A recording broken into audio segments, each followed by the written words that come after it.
Okay, hello. Now I'm gonna walk you through the convolutional neural network of two dimensions. We're gonna see how two like bidimensional convolutions work for this type of algorithm. This notebook has two main sections. The first one is the data preprocessing, and the second one is the modeling.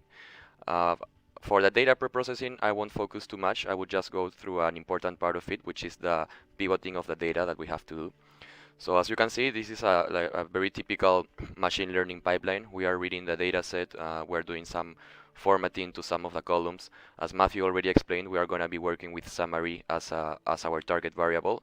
So here we are making sure that we are keeping only 6 main categories for summary. These are all the features that the model is going to look at. As you can see, there's a lot of binary or dummy variables which correspond to categories that we had about the summary of that current day. But for our target variable, we are actually trying to predict not the weather summary of that current day, but of the next day. So let's say we will use all the data that is available for day 1, and we will try to predict what will be the weather summary in a quality category for the next day, for day 2. Here we are doing a very important step, which is pivoting the table. Our table originally came like this. We had date and hour as in a row dimension, and we have the features on the column dimension.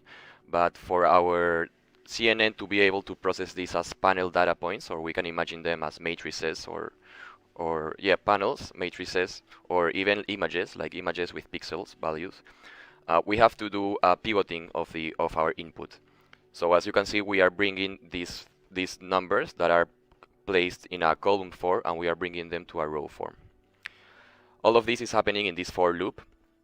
And inside this for loop, after pivoting, we are saving our matrices into a x vector and our target variables into a y vector, as you can see here. Values. This is just for visualization purposes. We are plotting a single data point. As you can see, it's not a common data point, it's not a row, but it's a matrix. So there's a second dimension, not just a single dimension as we are used to. This is not exactly an image, but we can think of this as an image that the CNN will try to process somehow. So like the filters that we are going to run through this matrix, they will move along the y and the x axis. That's why we decided to show the data panel, like the panel data here, just as illustration purpose. Our network has this architecture. It's a simple network of 2 convolutional layers and a final fully connected layer. We named our network after our favorite professor, so we called it WarutNet. This is the cell where we are defining the infrastructure of the network. We are using the typical syntax that Keras supports for defining networks. So we start with bidimensional convolution. We have 64 filters. The kernel size is 2,2. The stride is of 1. After each convolution, you'll see we have a batch normalization and a rectified linear unit activation function, and a max pooling. So we have convolution, batch norm, ReLU, max pooling. Then we have a second layer of the same 4 components.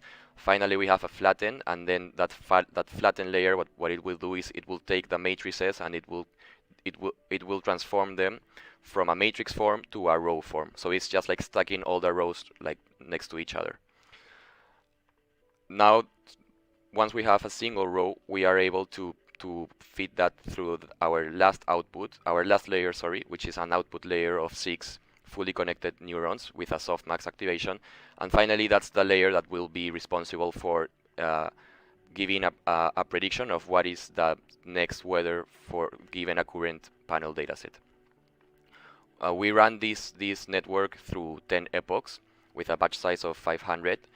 As you can see, the accuracy is increasing steadily each time. So it starts at 59 after looking at all the data set for one time. It starts at 59 accuracy, then it increases steadily to 74, 81. It starts increasing every time in a lower amount because it's starting to do some fine tuning at the end. And it ends with an accuracy of 96% on the training data.